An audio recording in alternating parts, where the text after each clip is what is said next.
Hi guys, welcome to the Craft Beer Channel. It's Hype Juice time.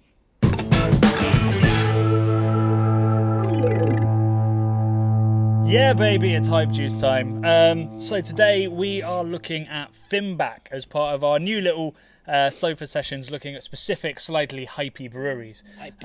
So we've also got one on the Vale coming and a couple more exciting beers. Finback, I had a couple in New York, right back where they started, and been mildly impressed. Yes. But then we had some beers at London Craft Beer Festival, specifically two of these beers, and I was blown away. They were monsters. By how good they were. Yeah. How good were they, Johnny? Maybe. Potentially better than Other Half. The other New York Haze Merchants. Wow, that's a massive claim. Sometimes it's unfair to make these comparisons, but New England IPA is pretty samey, so one of the main comparisons is, do I prefer it? So we're going to dig into these three amazing IPAs, all bopped with basically the same hops. Sweet. But hopefully there'll be variation within them, and we'll see whether they're worth the hype. So we're going to work our way up the ABV scale, starting at a cool 7.3. Nothing. It's nothing. Nothing.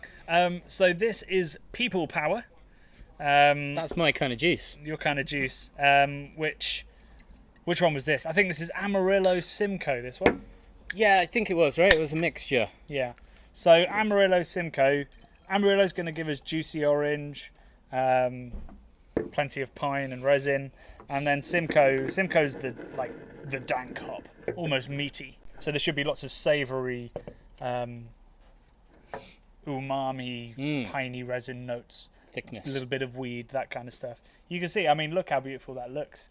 So hazy, just like super juice. hazy. Nice head on it, eh? Yeah. It's very fresh. Yeah.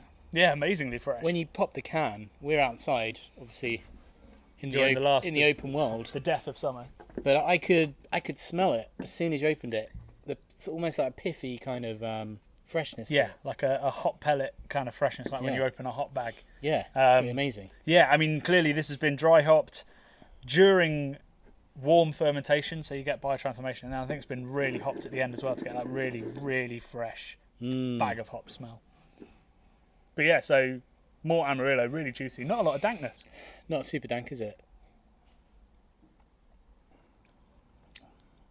That's not bad, eh? That's not bad. We've just been drinking lambics, so this is quite a departure. But I'm just reacclimatizing my taste buds to that lovely NEIPA style. That's all-out juice. Often you miss the bitterness, but I don't really miss it with that. It's a nice, clean finish. It's finished. It's done already. Whereas sometimes they stick around. Sometimes they're harder to get through. I never quite understand how the craze for tall boys came at the same time as the 8% juicy IPA. Like a 330ml can of a juicy that makes more sense, right? Yeah, but I could drink a can of that, no probs. Easy. That's absolutely stunning. Would I want a bit more Simcoe? No. It doesn't need it. It's a beautifully balanced beer. It is. That is gorgeous, I must say, Johnny.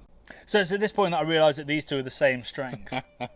We could just judge them on how cool the labels are, in which case I think this one. Yeah, this one next, definitely, seriously.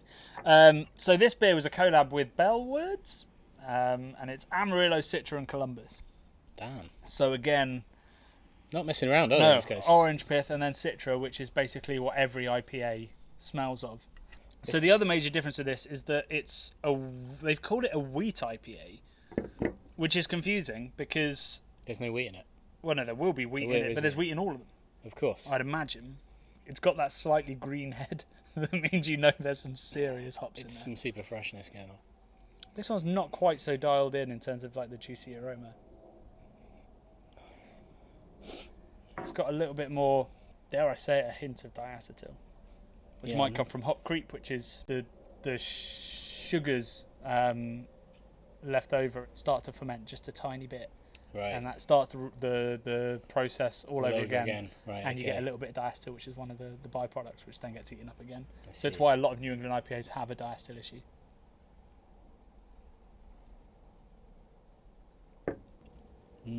For me, I prefer the first one. Yeah. This one's just a bit more muddy, isn't it? Yeah, I can't really distinguish so much what's going on in this one. I think definitely there might have been a tiny bit of hop creep in that. which has added a slight buttery sweetness to it, which kind of interferes with the citrusy vibes that we should be getting from a ton of Amarillo and Citra. And that also means you do miss the bitterness because it is a little bit sweet. Do you know what? I think this one's more bitter than the first one, though. Yeah, you reckon? Yeah, a little bit. But I'm not sure. I'm not sure it's doing anything for me. The bitterness. Columbus is pretty high alpha, so it could be. Yeah, That's what I'm picking up on. there's yeah, exactly. There's been plenty of alpha hops in there. I just think if it's got a little bit more bitterness for you, a little bit more sweetness for me. Yeah. It's less citric. It's just not Meh. quite as perfect. Yeah. It's meh. You drink it and compared to go, the that's first really one. nice, but that first one was an absolute Banger. banger. Now, I know this one's amazing, or at least I know it is on draft, so I'm quite excited to see what you think of this Citra hopped, dry hopped, and cryo hopped Oh my god. double IPA. It's like Universal Soldier time. It is. It's a frozen. Maybe that could be to store absolute freshness. Yeah, like frozen peas. Yeah. But I know that it comes out in a powder, and it's got a super short shelf life in terms of the Really? aroma that you get. Oh. I guess because it's all broken down, it will degrade with the oxygen so much quicker. So it's like peanut dust or something, but of hops. Yeah, peanut dust. Don't know. Amazing. So this beer, I don't even say what it's called. It's called Once, Twice, Three Times a Whale. I mean, that's a great song. We all can appreciate once, twice, Everyone can. 3 times a lady. Yep. I can't remember the words. One lambic and he's singing Lionel Richie at me. Well, one lambic, 2 IPAs. So I mean that is milky. It's a more of a sallow colour, isn't it, than the other two? Man, there is so much Citra in this that if you want to know what Citra's like, then you need to try this beer. Try this guy. But it is super dank, but underneath that real dank raw hoppiness is loads and loads of grapefruit and orange juice. Aye. I've had this beer 3 times. The first time that hits me every single time is how silky it is. It's very smooth. I've never, Not we always chewy. talk about pillowy. In fact, I talked about it too much when we first got into New England IPAs. But I've never had a beer that silken.